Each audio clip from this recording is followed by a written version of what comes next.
जय गुरु जी। जब मेरे को डिप्रेशन हुआ था तो मेरे को काफ़ी प्रॉब्लम हो गई थी। मेरे को एंटी डिप्रेशन तक खानी पड़ गई थी और डॉक्टर्स ने कहा था कि मेरी कंडीशन काफ़ी ख़राब हो गई थी किसी भी वजह से।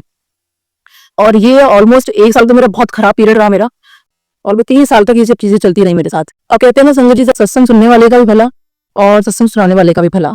वही चीज़ मैं आपसे शेयर करती हूँ कि और उसी के दौरान ही ये ड्रीम मेरी मम्मी को आया था, क्योंकि मेरी मम्मी बहुत परेशान थी और मैं किसी की बात नहीं समझ रही थी। क्योंकि जब बंदा डिप्रेशन में चला जाता है तो उसको तो समझ ही नहीं आ रही होती है ना। तब क्योंकि मुझे ना किसी चीज़ का गिल्ट हो गया था, किसी बात का, कि गुरुजी ऐसी बात हो गई, वैसे बात हो गई, अब मतलब ऐसे क्यों हो गया, वैसे क्यों हो गया, जो भी रीजन रहा मेरे, मैं काफ़ी ज़्यादा मुझे प्रॉब्लम के अंदर आ गई, बहुत प्रॉब्लम में आ गई मैं। तो मेरी इतनी हालत खराब थी, इतनी तबियत मेरी खराब हो चुकी थी, मेरा घर से निकलना बंद हो गया था। वो आगे ये था कि मैं एक बार अपने क्लिनिक पे मैं काम कर रही थी। जब मैं क्लिनिक पे काम करते करते अचानक मैंने अपने असिस्टेंट को बोला कि इसको हम दवाई लगा दो, मेरे को ना कुछ चक्कर आ रहे। और वो चक्कर इतने तेज थे मेरे, अजीब सा मुझे कुछ हुआ, चक्कर में कुछ अजीब सा कुछ हुआ, एक्चुअली मेरे दिमाग में कुछ हुआ एकदम सडनली। और मुझे लगा बस मैं अब गई। वहाँ पेशेंट बैठी हुई थी तो उसने बोला मैम अब ठीक हो? मैंने कहा नहीं मैं ठीक नहीं लग रही हूँ। और उसने मैंने बोला, मैं हस्बैंड को फटाफट फोन करो, मेरी तबियत ठीक नहीं है। तो अब सोचिए कि इतनी मतलब मेरी तबियत इतनी बिगड़ चुकी थी कि मेरे हाथ पे ठंडे पड़ गए, मैं एकदम सफेद पड़ गई, बिल्कुल एकदम व्हाइट हो गई थी। वहाँ पेशेंट बैठी थी, मेरे को मेरी चेयर में मेरी पेशेंट ने मुझे वहाँ लिटाया, उन दोनों ने मिलकर, और मेरे पेशेंट और मेरा असिस्टेंट मेरे हाथ पर मल रहे हैं। और मैं उनको बस कह रही हूँ कि हस्बैंड को बुला लो, हस्बैंड को बुला लो, उनको इन्फॉर्म कर दो कि मेरी तबियत बहुत खराब हो रही है। और मैंने कहा वहाँ पे डॉक्टर गुप्ता है, अच्छा मेरा क्लिनिक है झंडे वाला, मेरे को उनको फटाफट इन्फॉर्म करो कि मेरी ऐसे तबियत बिगड़ गई, देखना कोई किसी डॉक्टर को बुलाओ। तो मेरा असिस्टेंट फटाफट मेरी पेशेंट, तब तक मुझे देखा, मेरी पेशेंट मेरे हाथ में मलती रही, और मेरा असिस्टेंट जो है उनको डॉक्टर बुलाने लगे, डॉक्टर गुप्ता को। तो जब तक डॉक्टर गुप्ता आए, और तब तक हस्बैंड को इन्फॉर्म तो कर लिया था, लेकिन ऑब्वियस हस्बैंड हॉस्पिटल से चंडीगढ़ आना थोड़ा टाइम तो लगता ही है। तो हस्बैंड आई थिंक उस टाइम ऑन द वे थे, और डॉक्टर गुप्ता ने जब मेरी कंडीशन देखी, और उस टाइम मतलब मुझे लग रहा था कि बस अब गुरुजी मैं आप गई। तो गुरुजी का स्वरूप मेरी डेंटल चेयर के सामने लगा हुआ था, मैं गुरुजी को देखती जा रही हूँ, और बस मेरे को बस ये लग रहा था बस गुरुजी को मैंने इतना ही प्रे किया, मैंने कहा गुरुजी मेरे बच्चे भी बहुत छोटे हैं, आप देख लो, मतलब मुझे, क्योंकि मैं इस टाइम इतना ज्यादा मतलब मुझे लग रहा था बस मैं अब नहीं बच पाऊंगी मैं। तो इतनी जब में वो डॉक्टर आए और उन्होंने मेरी कंडीशन देखी, फटाफट से एक इंजेक्शन निकाला और मुझे लगा दिया। और वो कुछ बात कर रहे थे तो मुझे ये सुनाई दे रहा था कि वो मुझे स्टेरॉइड का इंजेक्शन लगाने लगे, क्योंकि बीइंग अ डॉक्टर मुझे पता है कि स्टेरॉइड का इंजेक्शन लगेगा वो हमारे लिए ठीक नहीं होता है। तो मैंने उनको बोला, मैंने उनको इतना इशारा बोल बड़ा हिम्मत लगाई कि डॉक्टर साहब मुझे ये इंजेक्शन मत देना प्लीज। तो उन्होंने अभी से नहीं सुना और उन्होंने मुझे इंजेक्शन लगा दिया।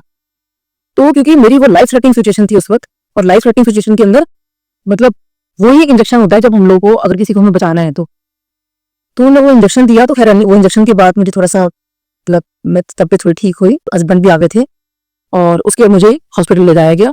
मैं हॉस्पिटल में मुझे एडमिट कर दिया गया। उसके बाद लेकिन वो जो मेरी कंडीशन उस दिन हुई, उसके बाद मेरे ये तो था कि मेरी जान तो बच गई, लेकिन जो एक मेरी सिचुएशन थी वो मेरी बहुत वर्स्ट हो गई। वो सिचुएशन मेरी ऐसे वर्स्ट हो गई कि उसके बाद मेरे को इतना फोबिया बैठ गया कि मैं अपने कमरे से दूसरे कमरे में नहीं जा सकती थी। मेरे को डर लगता था बहुत ज्यादा। मतलब अभी देखो कि जब मैं एक कमरे से दूसरे कमरे में नहीं जा पा रही हूँ तो घर से बाहर निकलने का तो कोई मतलब ही नहीं था। तो अब मेरे को जब कमरे से बाहर ही नहीं निकल सकते तो मैं क्लिनिक कैसे जाऊंगी, या मुझे कहीं जाना होगा तो मैं कैसे जाऊंगी वहाँ पे। मेरा संगत जी सारा कुछ निकलना करना सब कुछ बंद हो गया। उसके बाद जब मेरी सिचुएशन इतनी वर्स होती चली गई तो मेरी बड़ी परेशानी की बात है, क्योंकि मुझे पेशेंट काम भी देखना है, बच्चों को भी देखना है, किचन में भी जाना पड़ेगा, काम भी करना पड़ेगा, चलो सब कुछ करना है आपको, आप कैसे करोगे। लेकिन मेरी तो कंडीशन ही बहुत खराब थी। उसके बाद खैर मेरी एंटी डिप्रेशन दवाइयाँ शुरू हो गई, मेरे को बहुत काफी प्रॉब्लम रहने लगी। तो उसके बाद खैर धीरे धीरे अब ये देख लीजिए मेरी कंडीशन ऐसी थी कि अगर मेरे हस्बैंड मेरे साथ में बैठे हैं तब तो मैं ठीक रहती थी, जैसे वो इधर थोड़ा सा इधर उधर भी हो रहे थे मेरी परेशानी होती थी। तो होने ये लगा कि मैं उनके साथ हॉस्पिटल जाने लगी, वही कमरे में चुपचाप बैठी रहती थी, ठीक है। और अगर मुझे कहीं जाना है तो वो मेरे साथ बैठे हुए हैं, यानी 24/7 मेरे हस्बैंड हमेशा मेरे साथ ही रहते थे। तो उसके बाद धीरे धीरे चलो मुझे क्लिनिक जाना था, तो या तो वो मेरे साथ क्लिनिक बैठे हुए या मैं उनके साथ हॉस्पिटल बैठी हुई या फिर हम लोग घर आए। तो हम लोग आपस में मतलब इस तरह चल रहा था। लेकिन अब वही था कि ये बड़ी परेशानी वाली बात होने लगी थी, क्योंकि बच्चे मेरे दोपहर के स्कूल में उस टाइम पढ़ते थे, तो अब इसको दोपहर में स्कूल भी छोड़ना है। अब हस्बैंड को भी दिक्कत होने लगी थी, क्योंकि हॉस्पिटल से निकल कर आएंगे, मेरे को क्लिनिक छोड़ेंगे, बच्चों को छोड़कर आएंगे, मुझे अकेला छोड़ नहीं सकते, मुझे डर लगने लगता था और मेरे को बड़ी परेशानी होने लगी इसकी। उसके बाद मेरे को अफरोज साहब बच्चों में हस्बैंड में थोड़ी इरिटेशन थी, और तो मेरे को कुछ कह नहीं रहा था, सबने मेरा बहुत साथ दिया, लेकिन फिर भी उनको काफी थोड़ा सा इरिटेशन हो रही थी कि बिल्कुल जल्दी से ठीक हो जाओ, अपना विल पावर बढ़ाओ। अपना ये क्या तरीका होता है कि मतलब हर जगह साथ साथ साथ साथ। तो खैर मैं थोड़ी दवाइयों से मुझे फर्क पड़ना शुरू हुआ, प्लस मैं गुरुजी का लंगर प्रसाद खाते थे, गुरु से बहुत प्रे किया, गुरुजी मेरे को ठीक करो ठीक करो। फिर डॉक्टर ने हमें एडवाइस किया कि आप एक काम करो कि आप अपनी वाइफ को लेकर ना थोड़ा सा बाहर घुमाने ले जाओ, दिल्ली से बाहर। तो हस्बैंड ने एलटीसी का प्रोग्राम बनाया, उन्होंने कहा चलो ठीक है ऐसा करते हैं कि थोड़ा बाहर घूम कर आते तो मे बी थोड़ा बेटर फील करूंगी मैं। तो जब हम लोग बाहर गए और जैसे ही मैं प्लेन में बैठी, तो प्लेन में बैठ के मुझे अजीब सा फोबिया हुआ कि ये प्लेन तो अभी बंद हो जाएगा, और जब ये प्लेन बंद हो जाएगा और मुझे अगर बाहर निकलना पड़ेगा तो मैं कैसे निकलूंगी। तो ऑल्सो बड़ी स्टूपिड सी बात है कि प्लेन से ऐसे कौन बाहर निकलता है, लेकिन अजीब सा फोबिया था मेरे को, मेरे दिमाग में बैठ गई ये बात। अच्छा, उस दिन क्या हुआ था कि हमें बच्चों को कहीं और सीट मिली थी, मुझे कहीं और मिली थी, हस्बैंड को कहीं और मिली थी, हम लोग सब अलग अलग हमें सीट मिली थी प्लेन के अंदर। तो मैं जहाँ बैठी थी तो मैंने अपने साथ वाले से कहा, मैंने कहा कि मेरी तबियत खराब हो रही है, तो आप मेरे हस्बैंड को बुला देंगे क्या। तो उन्होंने कहा नहीं आपको क्या लग रहा है। तुमने एयर होस्टेस को बुलाया, तुमने पहले पानी वाली, क्या पानी वगैरह पियो, और उन्होंने कहा क्या प्रॉब्लम हो रही है, कि वो हॉस्टेस होती है, मेरे से बोला कुछ थोड़ा सा वो हो गया कि नहीं आप ठीक हो, आप ठीक हो, मैं कहती हस्बैंड को बुला दो। फिर एकदम से मैंने रोका नहीं हस्बैंड को बुलाना, क्योंकि मुझे लग रहा था कि क्योंकि उस दिन उनकी भी तबियत ठीक नहीं थी। मैंने कहा बाई चांस अगर मेरी तबियत देखते हुए उनकी भी तबियत कुछ होगी तो बच्चों को कौन संभालेगा, क्योंकि बच्चों को हमेशा मुझे ख्याल रहता है कि मेरे बच्चों को क्या होगा, बच्चों को क्या होगा। तो खैर भी मैं गुरुजी का मंत्र जाप करती थी, और वो अंकल ने मुझे पानी वगैरह पिलाया, और एयर हॉस्टेस मुझे बार बार आके पूछती थी कि आप ठीक हो, आप ठीक हो। तो खैर मैं बड़ा मुश्किल से मैंने वो रास्ता क्रॉस किया। जब हम वहां से वापस आ रहे थे, चलो हमारा ट्रिप बहुत अच्छा रहा, सब कुछ था, जब वहां से हम लोग वापस आ रहे थे, तो वापस आते आते मेरे को फिर वही प्रॉब्लम कि मैं फिर प्लेन में चढ़ूंगी, फिर वही प्रॉब्लम होगा कि प्लेन तो बंद है, अगर मुझे बाहर निकलना होगा तो मैं बाहर कैसे निकलूंगी यहाँ से। तो ये बड़ी दिक्कत होनी, मतलब बड़ी मुश्किल से हम लोग अपना दिल्ली पहुंचे। गुरुजी का मंत्र जाप करके हस्बैंड को बताया, वो बार बार मतलब मुझको ध्यान बता रहे हैं, सब कुछ कर रहे हैं, खैर नहीं वे। लेकिन मुझे अब मैंने हस्बैंड को कहा, मैंने कहा आज तो मैं प्लेन में बैठ गई, लेकिन आज के बाद मैं प्लेन में कभी नहीं बैठूंगी। मैंने कहा मेरे से नहीं बैठा जाएगा, क्योंकि बंद चैम्बर के अंदर मैं नहीं रह सकती मैं। तो खैर नहीं चलो, उन्होंने सोचा कि चलो ठीक है नहीं बैठना, कोई बात नहीं, अपने आप को ठीक करो। अब उसके बाद ये हुआ कि उस टाइम मेट्रो शुरू हो गई थी, मेट्रो चलनी शुरू हो गई थी। तो हस्बैंड ने कहा कि लो एक काम करो कि ऐसे करो, या तो मेट्रो से आना जाना शुरू कर दो, क्योंकि मेरा रोज रोज जाना क्लिनिक पे जाना थोड़ा मुश्किल होता है, तो मेट्रो में हो जाती, क्योंकि उस टाइम पे ये ओला उबर तो होती नहीं थी, तो आप उसमें जाना शुरू कर दो। तो मैं कहा चलो ठीक है। तो समझ मैं जब मेट्रो में गई, तो मेट्रो में मेरा फिर वो दिमाग में मेरा वही ख्याल आया कि ये तो मेट्रो तो बंद है, अगर रास्ते में रोक उतरना पड़ गया तो, और तो मेट्रो तो फिर हर 3-4 मिनट के बाद आपको मालूम है कि रुकती है। लेकिन मेरे को दिमाग में टेंशन हो गई कि अगर वो बीच में रुके कभी तो क्या होगा, अगर किसी वजह से। अब वो उतना जो डर होता है, अगर वो चीज सामने आती जो बार बार बोलती, तो और संगत जी वही हुआ, मैं मेट्रो में थी और वो बीच में मेट्रो जो थी वो बीच में रुक गई। जब वो मेट्रो बीच में रुक गई तो मेरे को बहुत टेंशन हो गई, मेरे को लगा कि बस अब तो मैं गई, और मेरे ना तबियत बिगड़ने लगी। और मैंने बड़ी मुश्किल से लंबी गहरी सांस ली, हस्बैंड को फोन किया तो उन्होंने बोला कि नहीं मतलब कोशिश करो, और मेरे बाथरूम में उन्होंने लगाए रखा, तो समझो चलो ट्रेन चली।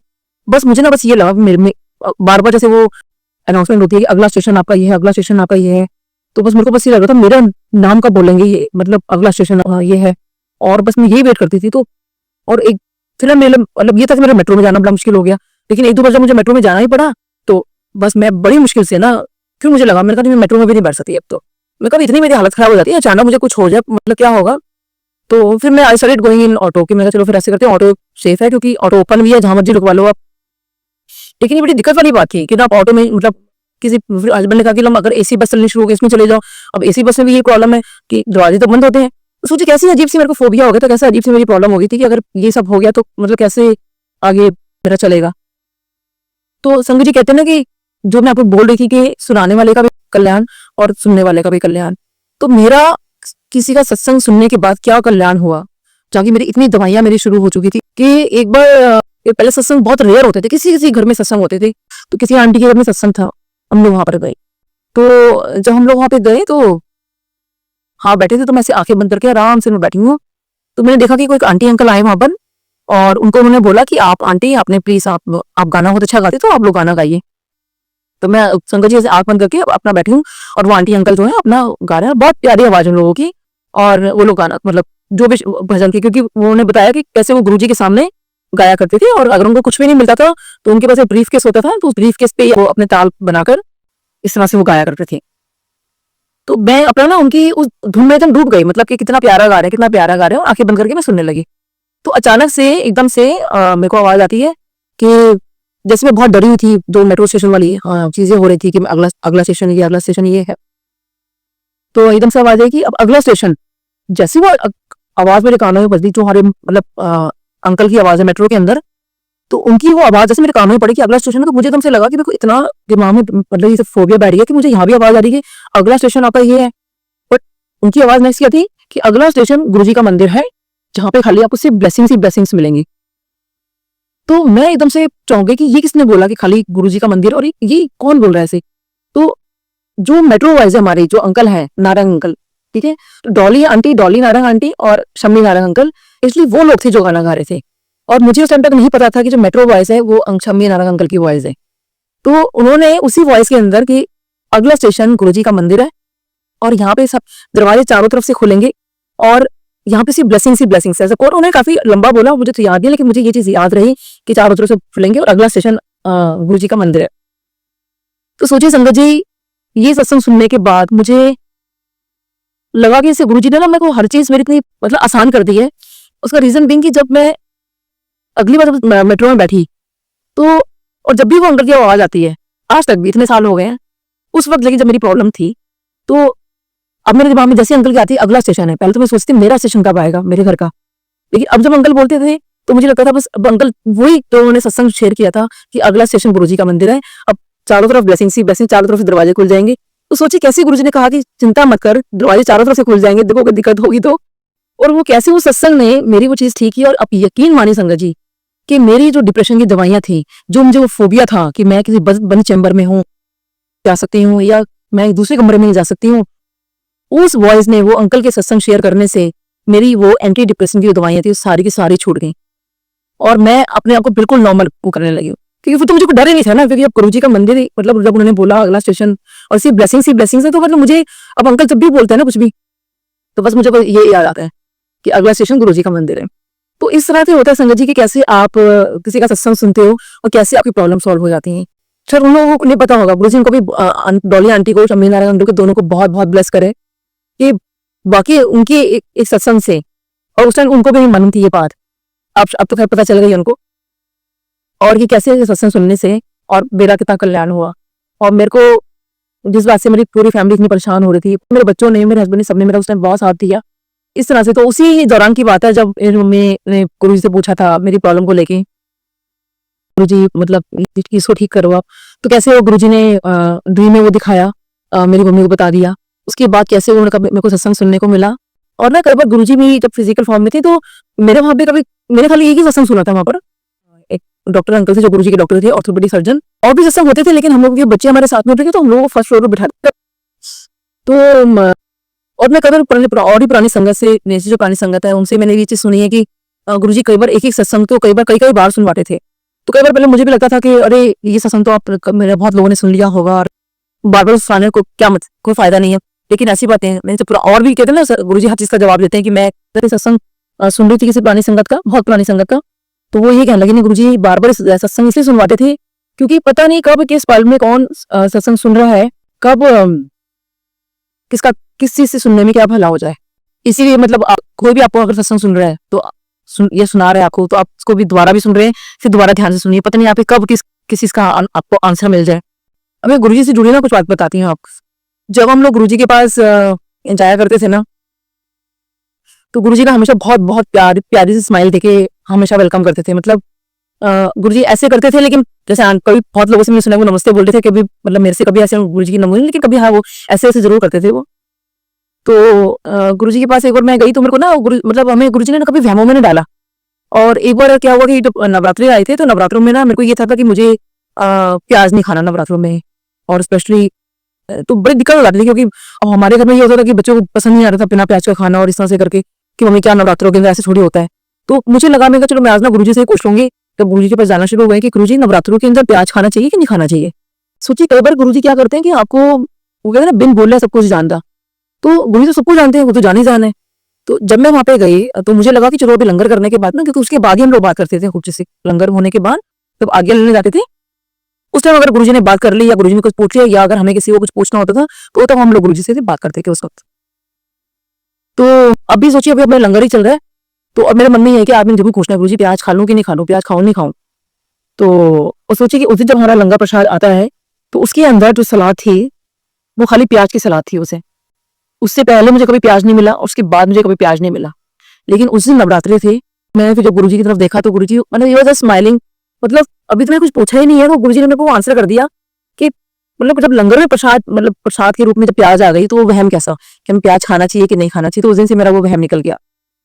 ऐसी गुरुजी ने जब मेरे को डे 1 गई थी तो गुरुजी ने, मैंने बड़ी सारी रिंग्स पहनी हुई थी, गुरुजी ने वो रिंग्स सारी मेरी उतरवाई कि रिंग उतार दो। तो गुरुजी ने ये सब चीजें, मतलब गुरुजी ने कभी करा ही नहीं कि आप वहमों में पढ़ो, आप ऐसे करो, इस तरह से करो। ऐसी एक बार क्या हुआ कि जब वहां पे हम लोग बैठे हुए थे, तो मेरे सामने ना महबूबा मुफ्ती बैठी हुई थी। तो महबूबा मुफ्ती वहां सामने बैठी हुई थी on the left hand side, और हम लोग राइट हैंड साइड बैठ के गुरुजी के, तो वो मेरे बिल्कुल सामने बैठी हुई थी।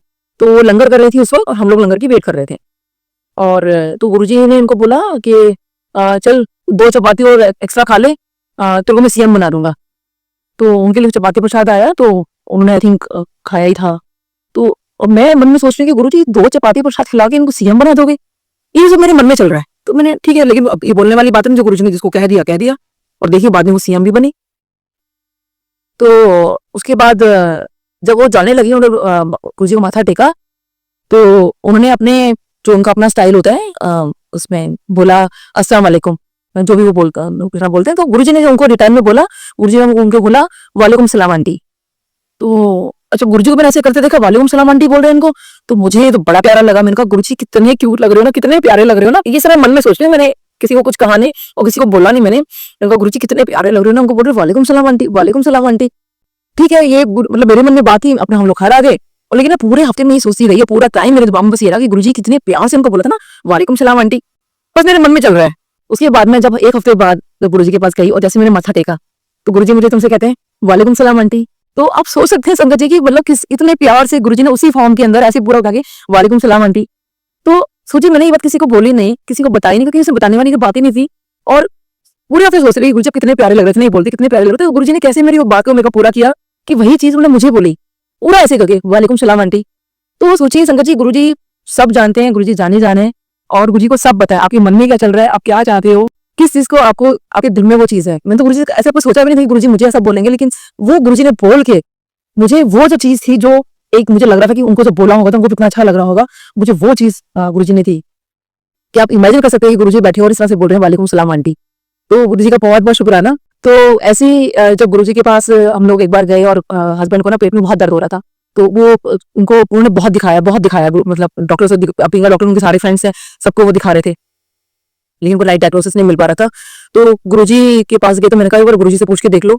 तो उन्होंने कहा नीलम बहुत अजीब लगेगा, हम डॉक्टर्स हैं, और ऐसे गुरुजी से पूछूं मैं कि गुरुजी पेट में दर्द हो रहा है। मैं कहा कोई बात नहीं ना, आप आज गुरुजी से बोल दो ना आप। तो हस्बैंड कहते हैं, गुरुजी के पास गए, गुरुजी मेरे ना पेट में दर्द हो रहा है। तो गुरुजी कहते हैं ले, खुद तो डॉक्टर है, इलाज मुझसे पूछ रहा है। तो हस्बैंड को लगा कि गुरुजी कहते हैं हाँ खुद डॉक्टर है, इलाज मुझसे पूछ रहा है। तो खैर एनीवे, वो अब हम लोगों के आगे भाई, मतलब अब क्या बोले, गुरुजी ने तो कुछ इलाज बताया नहीं, लेकिन इलाज तो अब तो गुरुजी को एक बार अपनी प्रॉब्लम बता दी, वो तो खैर हम बिना बताई, अगर हम वैसे ही अरदास लगा दी तो गुरुजी ने ठीक तो करना ही था। लेकिन उसके बाद ये हुआ कि गुरुजी इतनी कृपा रही कि हस्बैंड को राइट डायग्नोसिस मिल गया उस चीज का, जो दवाई, जो डायग्नोज नहीं हो पा रहा था उनका प्रॉब्लम, वो राइट डायग्नोज हो गया उनका। ऐसे ही एक बार जब मैं वहां पे, हम लोग, मैं माथा टेकने जा रही थी मैं गुरुजी को, तो गुरुजी को जैसे मैंने मतलब माथा टेकने लगी, गुरुजी ने बोला, कहते हैं मुझे तो ये समझ नहीं आता कि तुम सारे डॉक्टर्स अगर यहाँ जाओगे तो मरीजों का इलाज कौन करेगा। तो मैंने कहा तुमसे कहा, मैंने कहा हाँ जी गुरुजी। कहते हैं हाँ, तो तुम सारे डॉक्टर्स यहाँ आ जाओगे, ऐसे बोलो यहाँ, अगर तुम सारे डॉक्टर्स यहाँ आ जाओगे तो मरीजों का इलाज कौन करेगा। तो मैंने थोड़ा सा ऐसे करके देखा साइड में, तो उस वक्त उस दिन बाई चांस सारे के सारे से एकदम सबकी नजर नीचे सब छेप गए एकदम से, क्योंकि उस दिन बाई चांस गुरुजी को जितनी संगत वहां थी, सारे डॉक्टर्स थे, तभी गुरुजी ने कहा कि अगर सारे डॉक्टर्स यहाँ आ जाओगे तो मरीजों का इलाज कौन करेगा। तो बात तो ठीक थी। तो संगत जी, आप मानोगे, आज मैं आपको एक बात बताती हूँ कि वाकई जिस तरह से गुरुजी संगत की प्रॉब्लम सॉल्व करते हैं ना, जैसे कितने लोग सुना रहे कि ऐसा ऐसा होने वाला था, हम डॉक्टर के पास गए, ऐसे मिरेकल हो गया, डॉक्टर्स ने बोला कि अरे ये तो मिरेकल हो गया। लेकिन बीइंग अ डॉक्टर मैं आपको बताती हूँ कि वाकई, और गुरुजी कैसे हम डॉक्टर्स की भी मदद करते हैं, क्योंकि करवाने वाले वो हैं। मेरे को एक बार अघोरी बाबा ने, जैसे साईं बाबा ने मुझे बताया कि वो 42 बार ऊपर है, एक बार अघोरी बाबा मेरे ड्रीम में आए, क्योंकि मैं वहां पर भगवान कृष्ण को ढूंढ रही हूँ, क्योंकि मैं भगवान कृष्ण की बहुत बड़ी भक्त रही हूँ, मतलब सबकी भक्त रही हूँ वैसे तो मैं, और भगवान कृष्ण का खास रखना, ये सब कुछ करना, सब कुछ करती थी मैं, बहुत अच्छे जन्माष्टमी मनाना, सब कुछ। तो मैं ना उसके अंदर भगवान कृष्ण को ढूंढ रही हूँ, क्योंकि उनका भी गुरुजी तो है, गुरुजी है, लेकिन मुझे भगवान, अपने भगवान कृष्ण चाहिए मुझे, और मैं ढूंढ रही हूँ पागलों की तरह भगवान कृष्ण को ड्रीम के अंदर। तो मुझे अघोरी बाबा मिलते हैं, और वो अघोरी बाबा मेरे को कहते हैं कि, मैं कहती हूँ कि किसको ढूंढ रही है, मैंने कहा कि मैं भगवान कृष्ण को ढूंढ रही हूँ, भगवान कृष्ण की तरह। तो वो कहते हैं, वो जब हंस पड़ते हैं, तो मैंने कहा वैसे हंस क्यों रहे हो। कहते हैं ले, तो तेरे गुरुजी है वही तो भगवान कृष्ण है, तो किसको ढूंढ रही है, वही तो भगवान कृष्ण है। तो सोचिए मुझे कैसे वो आंसर मिल जाता है उस दिन कि जिस भगवान कृष्ण को तू ढूंढ रही है वो तेरे गुरुजी तो ही हैं। तो संगत जी लाइट एक है, सब एक है, माँ शुक्राना।